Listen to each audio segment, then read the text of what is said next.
تقدم صحيفة 13 مارس 1892 ميكون الجزائرية على شكل خطوط خلفية لخطوط طويلة لمراقبة متوقف من قبل أمس إثر إدانة وتبليغ عليه إحدى عملاء فرنسا. هذه الرسالة أثارت ضجة كبيرة في العالم القضائي من الجزائر العاصمة أو كويكو منذ سنوات.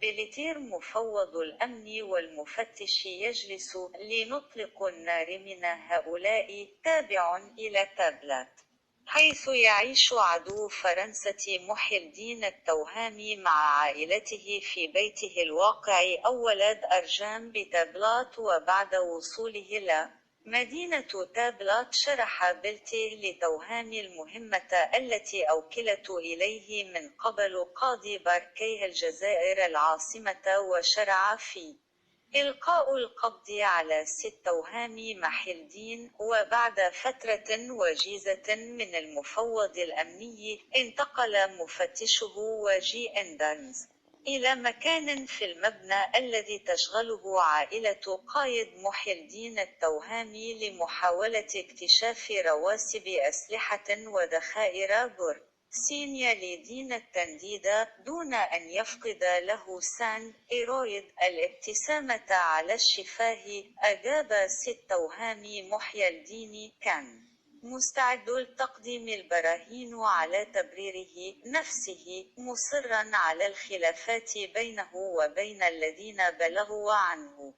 لم يكن اليوم موضوع مماثل أولا، وقبل كل شيء لا يكتشف أي شيء، ولكن أحد الرجال الذين رأوا جدارا مخفيا ونقش بحق كانت لديه فكرة سعيدة بضرب أعلاه بالغمد على سيفه. هناك هذا الصدى المدوي، حلم هذا الكوي بوجودي مكان للاختباء. بحثنا عن موكونة، ومن الضربة الأولى بألم عل وجدنا أنفسنا في وجود حقيقي. ترسانة مكونة من بنادق مع ومسدسات ويلاج وسيوف عربية من جميع القطع البالغ عددها 600 قطعة.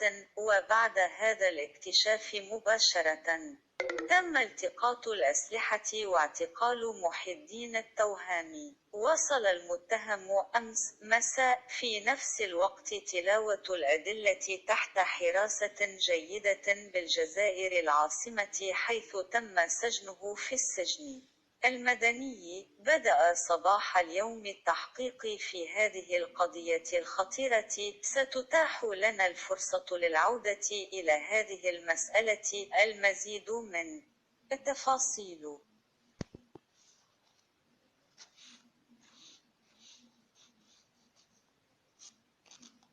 Le journal algérien du 13 mars 1892 me présente sous forme de lignes de fond pour de longues lignes de surveillance, arrêtés avant-hier après la condamnation et la notification d'un agent français. Ce message a fait sensation dans le monde judiciaire d'Alger, où culqué il y a des années. Pelletier, le commissaire, la sécurité et l'inspecteur sont assis. Il a continué à Tablat, où l'ennemi de la France, Mouhidine Tohami, vit avec sa famille dans sa vraie maison à Ouala d'Arjam à Tablat.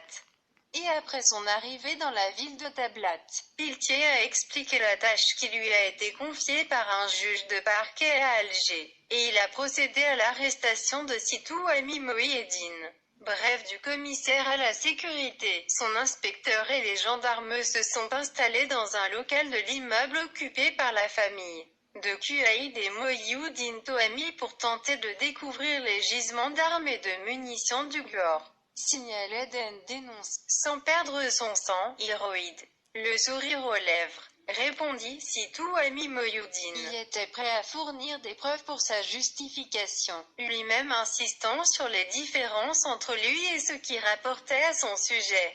Il ne l'était pas. Aujourd'hui, un sujet similaire d'abord et avant tout il ne découvre rien.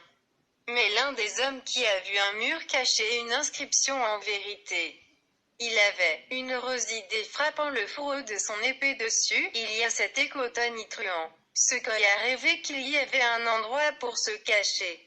Nous avons cherché un mocoy et dès le premier coup avec une douleur nous nous sommes retrouvés en présence d'un véritable arsenal. Fait de fusils avec et pistolets, l'agent et épées arabes, sur les 600 pièces. Un morceau. Et aussitôt après cette découverte, les armes ont été capturées et Mohiedine Tohami a été arrêté. L'accusé est arrivé hier soir. Dans le même temps, des preuves ont été lues sous bonne garde à Alger où il a été incarcéré à la prison civile. Ce matin, l'enquête a commencé dans cette affaire grave. Nous aurons l'occasion de revenir sur ce problème. Plus de détails.